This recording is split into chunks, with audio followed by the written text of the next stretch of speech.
होतो हेच माहित नाही मुली. आनंदात राहणं, आनंदात जगणं, आनंदाचा विचार करणं हेच कळत नाही तुम्हाला. ऐका माझं, ऐका. ही देवाची इच्छा होती, नाहीतर समर राजवाड्यांनी स्वानंदी बरोबर या जन्मात कधी साखरपुडा केला असता? अजिबात नाही. अरे देवाच्या मनात होतं ना, म्हणून हे सगळं घडलं. आपण काय, आपण फक्त निमित्त आहोत, निमित्त.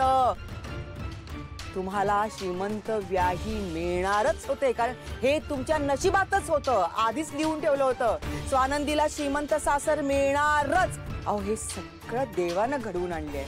मी काहीच केलेलं नाहीये. निमित्त. लग्नाच्या गाठी स्वर्गात बांधलेल्या असतात, हे विसरू नका.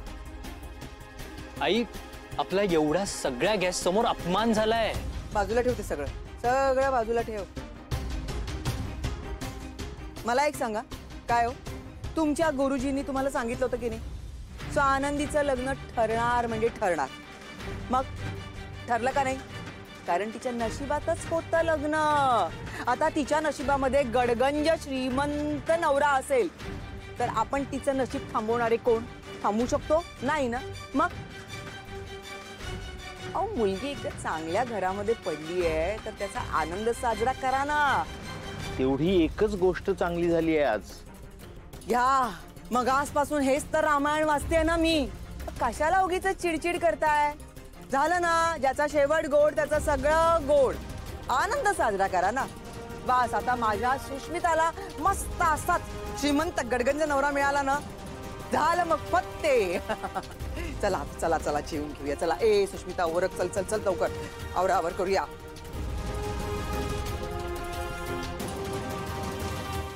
पण मार्गी लाभलंस, तुझे खूप खूप आभार. कायम असाच माझ्या मुलांच्या पाठीशी राहा. काय लागले रे तुला? काय काय कसं वाटतं आता? खूप छान.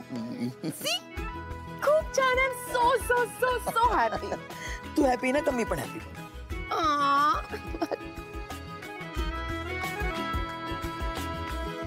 हॅपी? तू जे केलंस त्यानंतरही तुला हॅपी वाटतंय? Wow, great. मॉम, मी त्याच्याबद्दल बोलतच नाहीये. आज माझी एंगेजमेंट झाली ना, that is I am so happy. I am really so happy. हो पण आमचं काय? आमचा जरा विचार केलास का? आत्ताही आठवलं ना तरी धडकी भरते आम्हाला. काय दिवस बघायला लावणार आहेस अजून कोणास ठाऊक. तुला कळतंय का धीरा, हे जे काही केलंस ना तू, ते केवढ्याला पडलं असतं? अगं जीव गेला असता तुझा. कम ऑन मॉम, जीव गेला असता ना, गेला तर नाही ना. नाही गेला ना.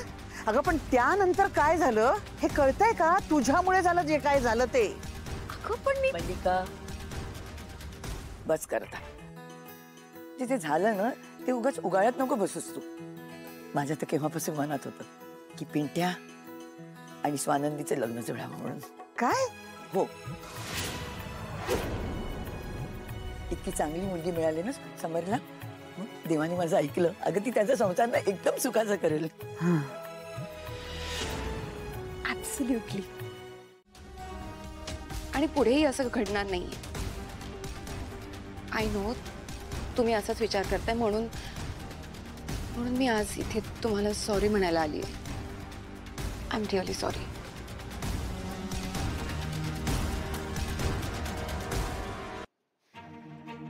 नाही, काल जे काही झालं ते नाही झालं, बरोबर धीरा.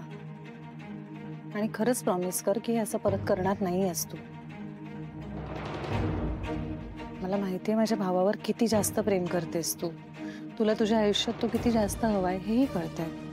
पण प्रत्येक वेळी आपल्याला हवी ती गोष्ट किंवा ती व्यक्ती आपण आपल्या पद्धतीने नसते मिळवायची. आणि असं इम्पल्सिव्ह वागताना आपण स्वतःचं तर नुकसान करून घेतोच. बघ किती लागलं काल तुला. तुला काय वाटतं या जखमेची वेदना त्याला झाली नसेल? सो असं एखादं पाऊल आपण उचलतो ना, तेव्हा आपल्या बरोबर आपली माणसं सुद्धा दुखावली जात असतात. आणि मग ना ती प्रेमाची भावना ही कुठेतरी स्वार्थी भावना बनते. मला माहिती आहे तशी नाही आहेस तू. मला तुझ्या भावनाही कळतायत. पण जे झालं ते चुकीचंच झालं. आणि मला प्रॉमिस कर तू परत असं वागणार नाहीस. अगं सोड ना, जाऊ दे ना, कशाला हा विषय पाहिजे, नको बोलूस. आई बोलत नाहीये, मी समजावते तिला.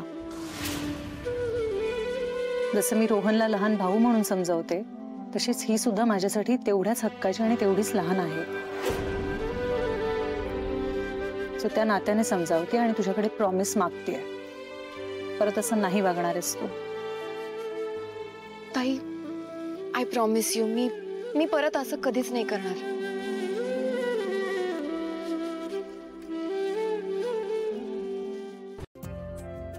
जे काय होतं ते चांगल्यासाठीच होतं ना. आता तू असं केलंस म्हणून तर स्वानंदीचं तुझ्या भावाबरोबर साखरपुडा झाला, चांगली गोष्ट आहे ना, है ना? I know, right? Nandutai, I'm really very, very, very happy for you. And, you know, I guarantee you, you will be the happiest person in this world. I know. मी तुमचं कॉन्व्हर्सेशन ऐकलंय. तो कधी कधी असा खडूस वाटू शकतो. ओके, म्हणजे जरा जास्त खडूस वाटू शकतो, पण आतून हिज अ स्वीट हार्ट. खूप सॉफ्ट आहे मनाने हवं. म्हणजे जसा फणस असतो ना तसा. Man with a golden heart. You know what, he is a commitment freak. त्याने एकदा प्रॉमिस केलं ना तर तो कधीच तोडत नाही.